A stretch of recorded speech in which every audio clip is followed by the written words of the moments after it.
No conversation, get it, not complicated. No conversation, please say less. Please say less. Please say less. I'm blessed, I don't GA. I'm tryna. Yes on yes on yes on yes. Say less. Say less. You ain't got, you ain't got. Say less. Say less. Hello, everyone. I'm Larry Ridley. You're tuned into the NFL on EA Sports. The Eagles come into today's matchup wanting to find a way to walk out of the stadium with win number 5 on the season. It's the Bills going up against the Eagles. For the call, let's send you out to the broadcast booth, where we'll join our commentators, Brandon Godden and Charles Davis.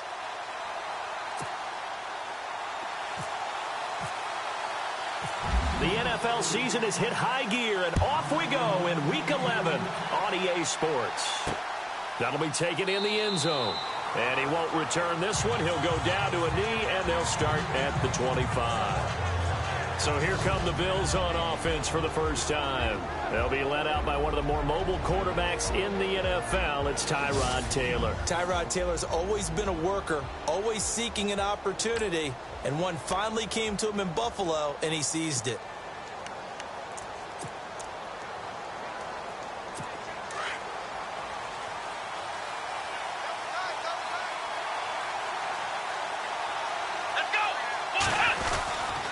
And here's the first carry of the game for the former Eagle, LaShawn McCoy.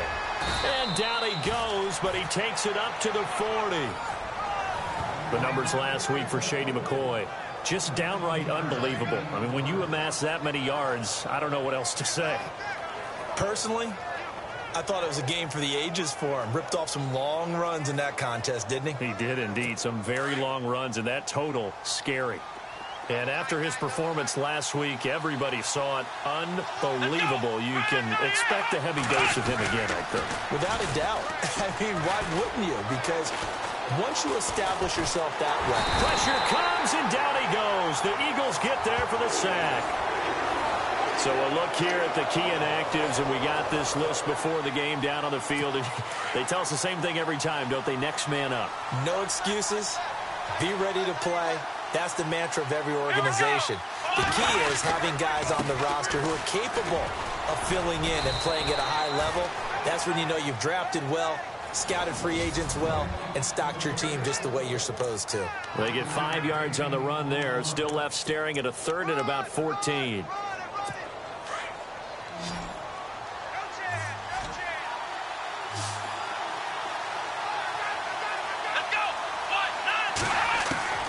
From the shotgun, it's Taylor. Nowhere to escape, and he goes down. Derek Barnett in there to drop him for his 11th sack of the year. So a first-quarter sack, and remember, keep in mind, he had 2 sacks in last week's game. And it's always intriguing to me to watch these great pass rushers because some of them, they need their teammates to scheme for them, maybe occupy people and make it a one-on-one matchup. Other guys, they just defeat everything in front of them. To get 2 sacks in a game, it's a little bit of both for you. We'll call that a punt of 54 yards. Well struck. And the Eagles will have it, taking over 1st and 10.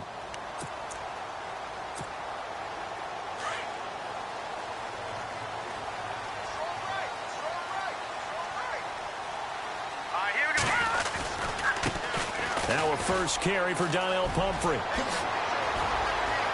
And nothing but daylight ahead. Past the 20. Touchdown, Philadelphia. A big play there. His 11th touchdown of the year. And the Eagles have taken the early lead. And those are the highlight reel runs you dream of right there. When he gets a seam and just gets through it, how about the explosiveness, the burst to get there to begin with, and then once he's in full gallop, Good luck trying to track him down. And those plays so demoralizing for the defense. Absolutely, because you've done so much work trying to keep people in front of you. When they're past you and behind you, that's a tough one to swallow. And they'll put up the stop sign there as his guys will get it at the 25. Here comes LaShawn McCoy as he trots back out there now. He topped the 200-yard mark a week ago. You know they're going to have a lot of eyes and hopefully for them bodies on him here in this one. You've got to expect defensively, forget 8 men in the box. 9, 10, 11? And listen, they're trying to sneak you and me in there to try and slow him down. But I bet his offensive line mates are going to accept that challenge. They really like blocking for a guy who can turn up that kind of yardage. Well, you had to punt on your first drive, and on the first play of the second drive, you end up going backwards. I would dare say they need something good to happen right here, right now.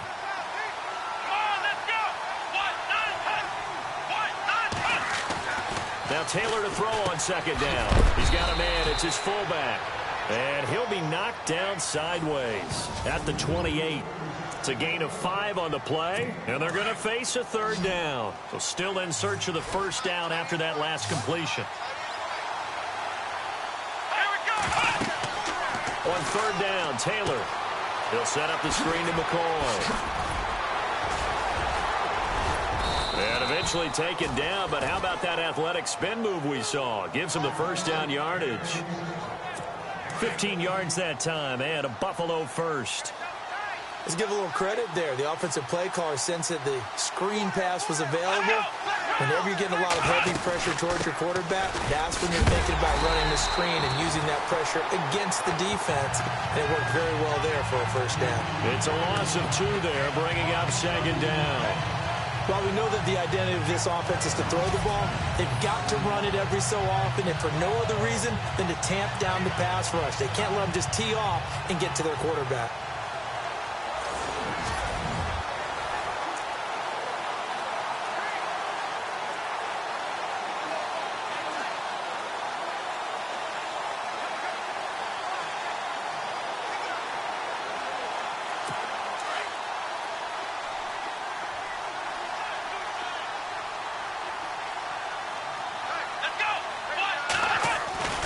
On second down, Taylor.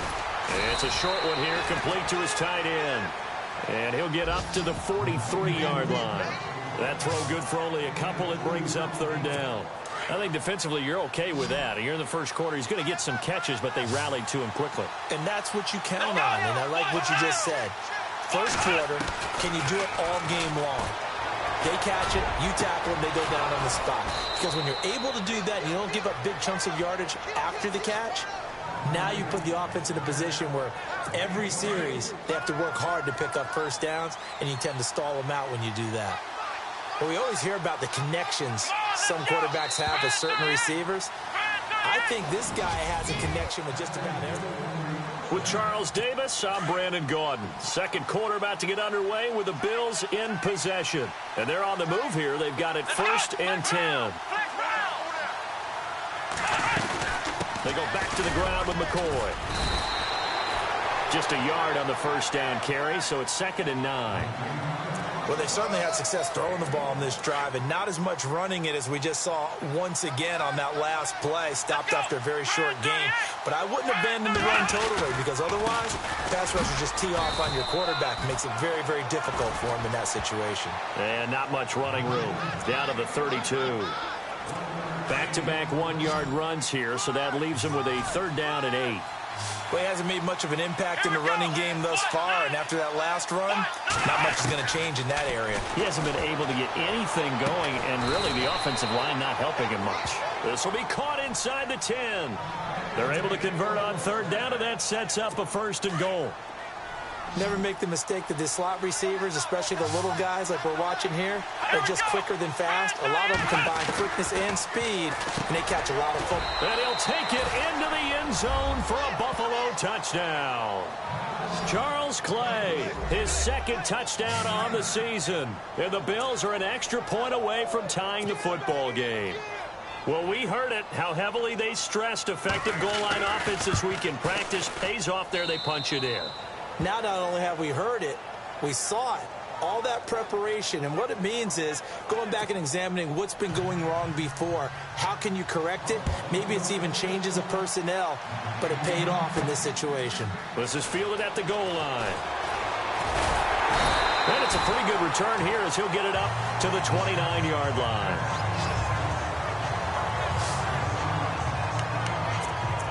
Philadelphia getting set to take the field. And they hit the home run last drive. One play on the ground all the way to the house. Now the defense, maybe they're expecting a run here.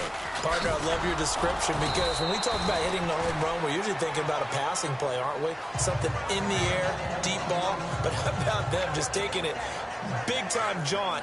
Now if you're coming back out, now they've established this run game, the play-action pass could very well be open. They'll run again with Pumphrey. And he'll be limited to a short gain up to about the 34-yard line. Give him 3 on the run there. Now they're looking at a 3rd and about 5. Under 4 to play now. Clock running. 3rd down. Partner, we know today's NFL is really built around the guy throwing the football. But these short runs, they still pay dividends because they can take their toll on a defense and they can add up as the game goes along. You control the clock, you control the ball, and that way you often control the game. And that one results in 35 yards. Trying to defend a drag route is really tough because you don't want to jump a route that's shorter or underneath as the drag route is too quickly, because oftentimes they want to run that route and then hit over the top of you for bigger yardage. So if you can chip off the timing of the receiver off the line of scrimmage so he can't actually get into the route, that's the best way to defend it. But there was no possibility of that on that play. End result, receiver won in a big way. I think there's one element that just keeps increasing on defense in the NFL, and that's speed. They want it at every position, and we just saw there some linebackers who can go sideline to sideline, run past that trash, go past people, and make tackles near the sidelines. And not only near the sideline, but also in the back. And now off to the races, down to the right side. Touchdown, Philadelphia. A great effort there. His second touchdown of the game, giving him 12 on the season. And the Eagles have taken the lead. And always a good first half when you can hit pay dirt twice. And it never hurts to have that good feeling as the game moves on. Just think about halftime. If that's all he gets, he'll just sit there at the half and think, all right, 2 already. I can get some more. I can get some more. And it'll be encouraging his offensive line to create some space. Sturgis out now to kick this one off. Fielded about a yard deep. And he'll make it across the 20 as his guys will set up shop at the 23-yard line. We focus our attention now on the Eagles' defense. And in a tight ball game like this, the defense looking for a stop. You kind of, whether you're the offense or the defense, you don't want to be the one to screw this thing up. No, not at all. And right now, you've got to figure that the offense is thinking to themselves, if you just get us the ball, we'll make things happen for you. Just help us out a little bit. And that's what the defense has to have in mind. Thrown across his body, and it's intercepted. Picked off by Ronald Darby. And they get the football. They'll set up shop at their own 49-yard line. The coverage that time was unbelievable the whole way around. I mean, you've got a quarterback just standing back there in the pocket. He had all night to survey the field, and he still couldn't find anybody. And when he finally did throw it, he threw it to the other team. They'll come out throwing here on first down. He's going to look deep for Perriman. So they took a shot on first down, but couldn't connect. One of the toughest things about playing defensive back is pattern reading, trying to figure out what they're doing. And on that one, they had the fly, just sending a guy downfield with the in route accompanying it, what people call a dagger route, trying to hit the guy underneath after the clear out. In this case, though, they're not able to get it done. Yeah, they said forget the underneath route. They went for the guy on the fly, but as you said, incomplete. But that certainly felt like an example of the defense just saying, okay, we've had enough. We've gotten mashed all night long. About time we got a good play in. But flip it over to the offensive side. They've got to be really upset that they allowed a play like that to happen. They were pitching such a great game, they want to keep it going. Now on 3rd and long, they'll look to throw. And they take him down. The Bills get to him. So on now is the Clemson man, Bradley Pinion, to punt this one away. Back deep is Micah Hyde. And just a single punt for him in the loss last week as he sends this one away. Oh, and what a play on special teams here. This is going to be down inside the 5, all the way down at the 2-yard line.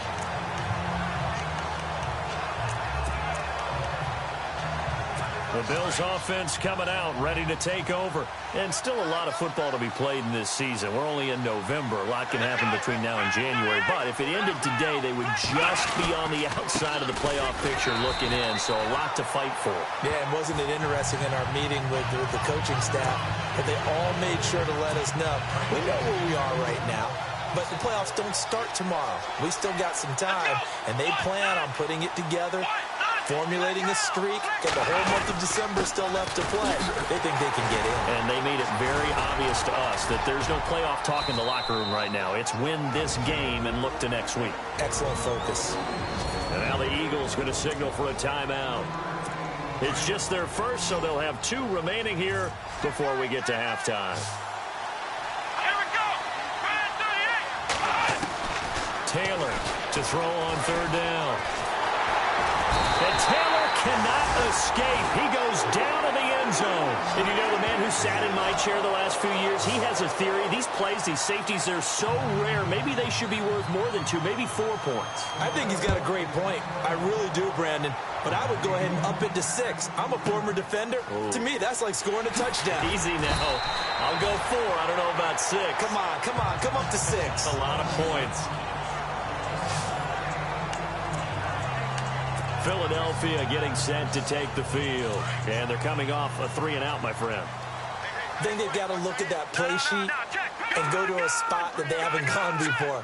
Time to shake things up a little bit to try and get this offense moving. Okay, so how do you do that? How do you shake things up? You look at what you called before, realize it hasn't worked so well. Go to something else. And maybe try and find one of those special plays from one of your better players, and maybe try and hit something big and get things going in the excitement area. One thing I know from experience is that when the deep ball is thrown and you're the defender, you've got to fight that little bit of panic that emerges. You've got to play the ball really well. It's a 50-50 jump ball play. And guess what? They took a shot. How are you going to win it? And in this case, they managed to get it done. Frustrating for a defense, energizing for an offense. Finding a way to create that type of yardage in your running game, that'll make the guys carrying the ball very, very happy. Back to throw here. That's complete over the middle to Anderson. Now the Bills will take another timeout.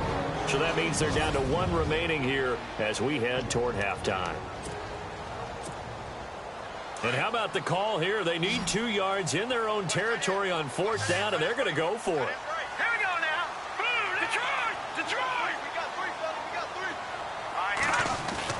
3. They'll try and throw for it here. That is caught. It's Perriman. And he will have the first down as he's brought down up near midfield. It'll be a gain of 15 on the play. And on 4th down, they're able to convert and move the sticks. They go play action here on 1st down. Wide open receiver complete. Touchdown, Philadelphia. A big play there as the first half is winding down. And the Eagles add 6 to their lead. I heard a coach talk about those late-in-the-half scores, especially ones that give your team a pretty decent cushion. He said those could be the ones that could finish off a squad if you let them. Yeah, they've got the cushion. This half has been theirs. Sturgis out now to kick this one off. This is fielded a couple yards deep. And he'll bring it a few past the 20 to the 23-yard line.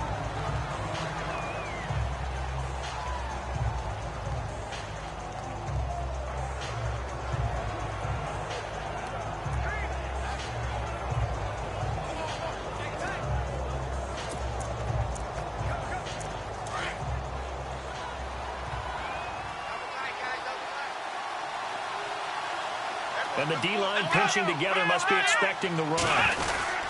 They'll start on the ground with McCoy. And nothing doing. He's immediately taken down at the line of scrimmage.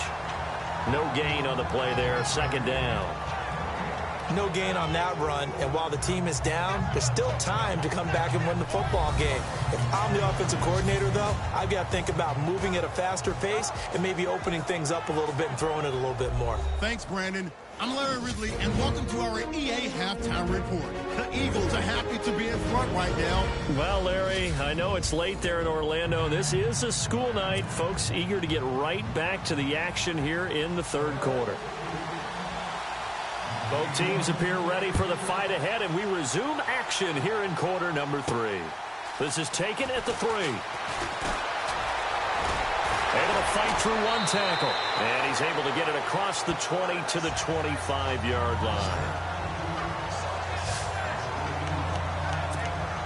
Out come the Eagles now as they'll go on offense first here in the third quarter. This is sort of what you would call a put-away drive, isn't it? They score here, especially a touchdown. It's almost out of reach. It certainly feels that way, and I think that they're going to call their plays accordingly because what you really want to do, even though you know the scoreboard is still up there and the game's going to go on, in fact, you can take the spirit away from another team, that their drive and will to come back and win can be taken with another score right here. Still third quarter, but you just get that feel. Yeah, they're teetering right there on the brink, aren't they? On second down, Smallwood. Give them 11 yards that time and a new set of downs.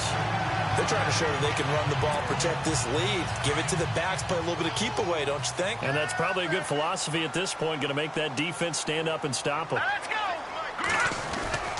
They run again on first down with Smallwood. And he's across the 40, 3 extra yards to the 43. And give him 4 yards there. It'll be second and 6. Third quarter and you've got the lead. You're not ready to go into that 4-minute offense to close the game out.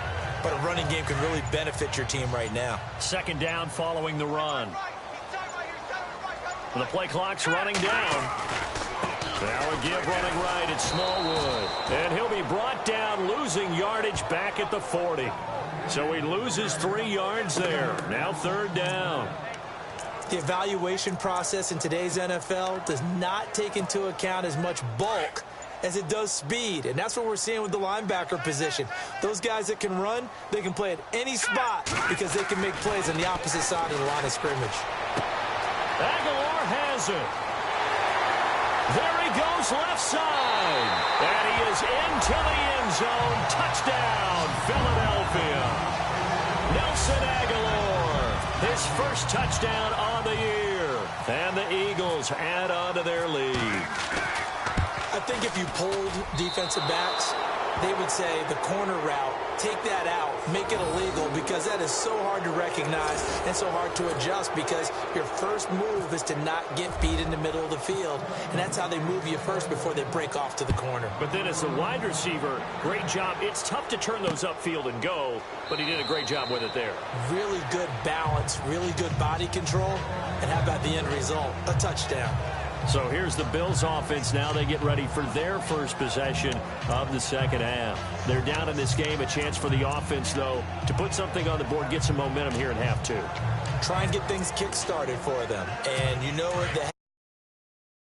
how they were going to get that done. This is where scripting comes into play a lot of the time. How many plays do you script coming out of the second half? Most of the time in the first half, you're scripting 12 to 16. I think in the second half, you're really scripting more like 8 to 10. Kind of a starter or an opener, whatever terminology they use. Just something to get you off to a quick start. It's a gain of 13 and a Buffalo first down. That throw has to be a quarterback's dream, doesn't it? Big tight end, curling in the middle of the field, so it's great sight lines for him. And when they show their numbers back to the quarterback, when they sit down right there, that should be pitch and catch. Now a play fake here on first down. And no escaping this time as he'll go down. They got him for a sack.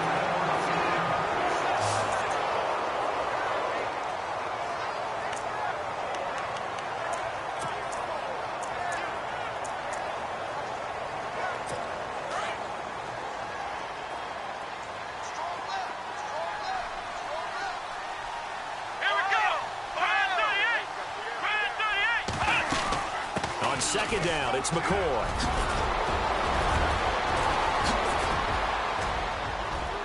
And all the way down to the 29.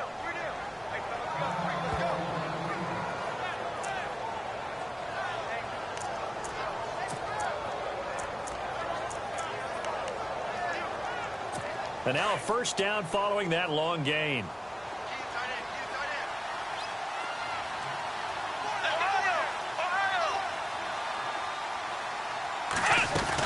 And they'll keep on the ground with McCoy. And only able to muster a couple down to about the 27.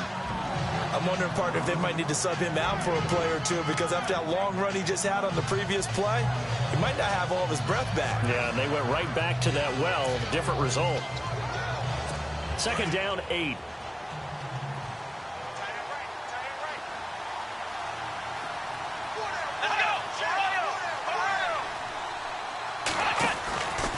Now Taylor going to hand this one off to McCoy.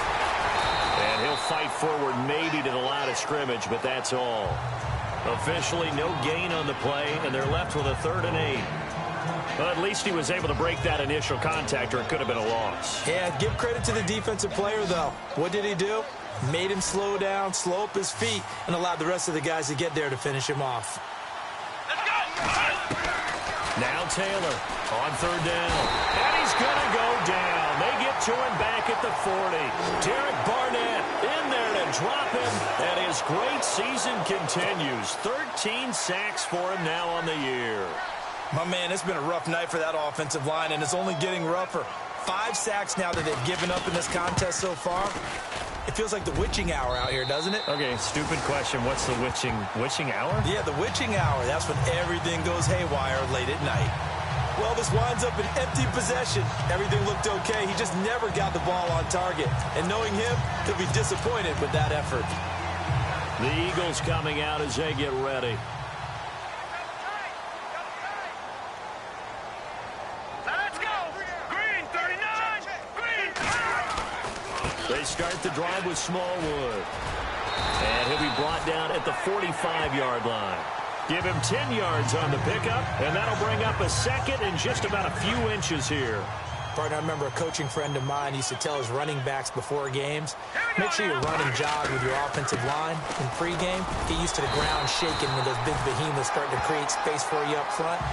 He did a pretty good job of just following those guys through there for a nice explosive run. Give him 3 yards and a fresh set of downs. 2nd and inches is oftentimes an invitation for an. And welcome back. We are in the city of brotherly love, Philadelphia.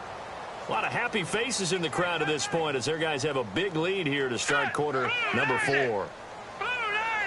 Back First down, a run with Smallwood. And he got blown up. Losing yardage on the play back at the 44. That's going to go as a loss of 2, and it'll be 2nd down. Brandon, it's clearly a running situation when you're up in the 4th quarter. They're going to have to stack the box and make it difficult for them to move the ball. Made it very difficult right there, and now they need to repeat that effort. Yeah, bring 7, 8, 9, whatever it's going to take to slow him down. And he's going to get this inside the 30. It's a pickup of 16 there, and it'll lead to a new set of downs. So the offense has it 1st and 10. Let's go! They give to Smallwood, and he is going to be knocked flat on his back. Oh, a big hit right at the line of scrimmage. He'll wind up losing a yard on the play, and it'll be 2nd and 11. If this was boxing, you think maybe they would have thought about stopping this one, because this defense has been bruised, it's been battered, but this is why they keep the fight going, right? They just got done with a really nice play, showing they still got a little bit left, don't they? Haven't had many plays that they can clip, put in the film room, and smile about, but hey, there's one. Clip and save. And when you're running the football, one thing you don't want to see is a big boy coming up there to swallow you whole in those D tackles and nose tackles. No, you're actually counting on your big boys to protect you from them. But on that play, the defensive tackle had the leverage, and he won the battle. No gain, correct? No gain. Call it a gain of 4, and it'll bring up 4th down. That's a really good job right there. Just kept stringing that play out, pushing further and further towards the sideline.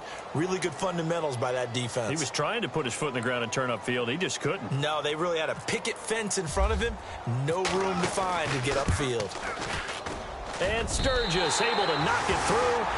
And that'll extend this lead now up to 25. So it's 3 more points, and that widens things out even further here in the 4th. Hey, in this league, you can never have too much. So if you're in range, grab the 3 whenever you can. This is fielded at the goal line. And he'll take this across the 25, a couple extra yards up to the 27-yard line.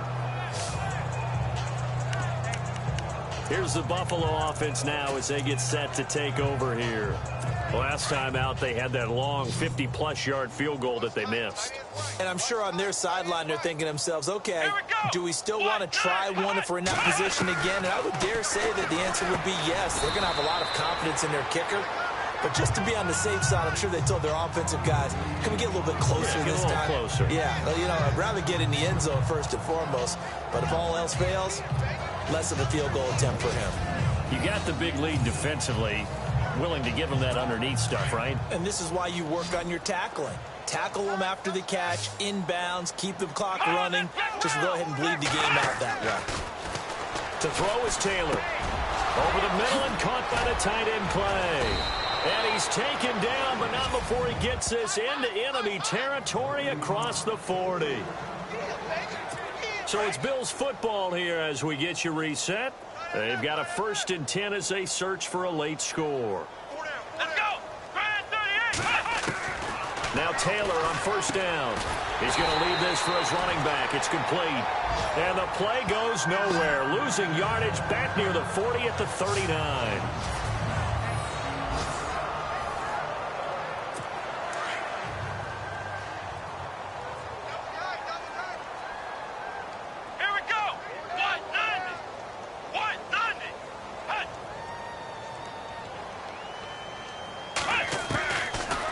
Throw again. He's got a man complete. It's Clay. And he's going to get it down to the 33-yard line here. 6 yards is the pickup, and that'll lead to a 3rd down. To throw on 3rd down. Taylor.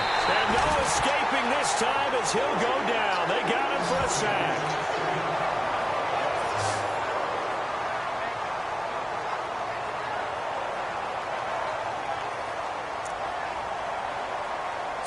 So coming on now is the field goal unit. They're going to try for 3, and he'll need all the leg he's got here. So this will be spotted on the midfield logo. It's a 58-yard attempt. And this one will not get there. It's off to the left anyway. It's no good, and this score will stay right where it is. So make it 2 missed field goals for him now, but I have the sense, given that distance, you could probably forgive him here on this one. Yeah, this is out of the range of just about anybody on planet Earth except probably you, partner. But you just got to drive it out low and hope that somehow you hit it absolutely perfect. But no real chance for this one to go through. Here's Smallwood as they begin on the ground. And able to push his way forward here for a good little gain. He'll get a nice chunk there on the 1st down run, and it's 2nd and 4. Let's talk a little football 101 here, because one of the keys to advancing the ball downfield, success on 1st down. Huge difference, as we know, between 2nd and 4 and 2nd and 8 and 9. Going right back to Smallwood. And he's going to get this one down near the 45-yard line. Just a yard on the pickup there, and it'll leave him with a 3rd and 3. Well, you know that old expression, it's not my night. It hasn't been his so far. I don't know if the legs are a little bit heavy. Sometimes having to hang out all day and play doesn't exactly play to your advantage, but it's been a tough go for him. And every time he looks up, somebody's there defensively. That was the same case on that play. And, Charles, I think when the schedule comes out, all teams, no matter